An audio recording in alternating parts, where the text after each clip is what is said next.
Now I really understand. Keep going. Be receptive. You were a preppy kid from elite school, and he was a housing project, dweller of a housing project, living, working in a warehouse. You could have said, "What does he have to teach me?" So. I'm glad you said this, Marty. I'm glad you said this. Because this is what I think he really understood. Even though I was at a preppy school, I came from a single-parent household that lived on welfare. See, my mom and I used to walk to the government warehouse once a week to get powdered milk and peanut butter and cheese, and that's how we lived for several years. And I think at some level he understood that, which maybe what intrigued him, that I was at that school and doing those things. But I really do think he somehow, some way knew that. But you're right. Be receptive. Don't automatically judge ahead of time. It's not always about the finish. It's about the journey to the finish. Yeah. Sometimes it's not about the finish, right? It's about the journey to the finish. I tell you, there were a lot of times I wondered about that guy. And it took 26 years to find out what really happened. 26 years.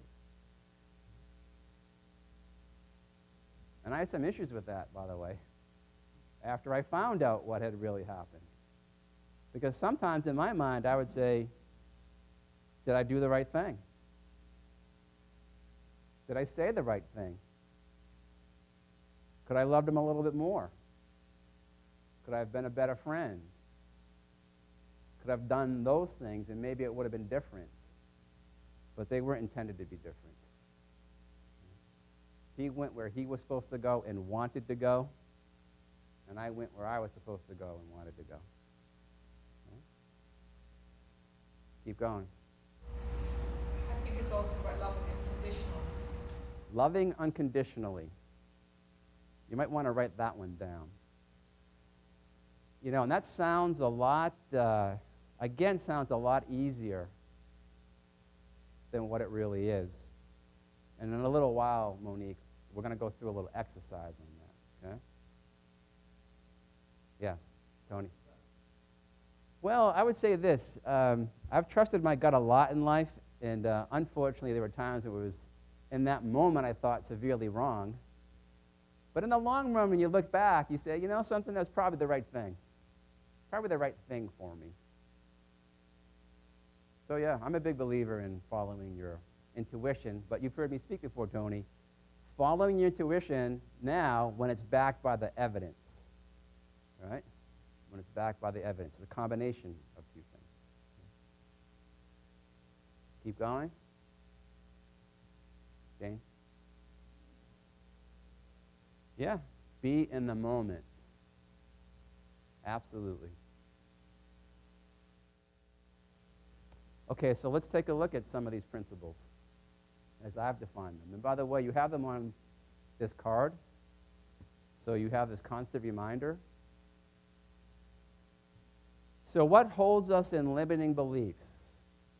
And these don't all necessarily apply to the story that I just told, or that experience that I've had. The first thing is that I can figure it out on my own. One of the biggest limiting beliefs is that I can figure it out on my own. If that were true, nobody would be here today, including me. Right? Because as a coach and as a presenter, I'm learning just as much from you as you're learning from me. And I found one of the biggest limiting beliefs is people who say, I'm just going to figure it out myself. When there's almost always a very simple solution to whatever the issue is, and somebody else has it because they've already experienced it and they know what to do. So typically people who don't ask for help are people who hold themselves in limiting beliefs the longest. Everybody get that? Yeah? It takes courage to ask for help. Because most of us were taught when we were younger not to do that. Not to do it. It's a sign of weakness. Trust me, it's a sign of courage, not a sign of weakness. Next, I already know it all. This one is really dangerous. I already know it all. You can't tell me anything because I already figured it all out.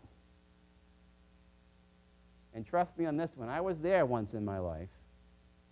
And it's one of the most devastating places that you can be because at some point in time, no matter how successful you are, no matter what you've accomplished, if you carry that attitude, you will fail. And it won't be pretty. And then the next is wanting to believe something's true when it isn't. Wow. Wanting to believe something is true when it isn't, i.e., not facing reality. Which is why you hear Marion and Michael and I and Steve and Rick and Marge and some of the other people here say to you on a regular basis, show me the numbers. Are you willing to face the reality of the numbers because the numbers what? Tell the story. They don't lie, right? They tell the story. But a lot of people want to live in the world of being overly optimistic. Now, be aware, I'm a positive thinker, right? I believe in positive expectations, taking positive actions. However, people who are overly optimistic tend not to face the truth.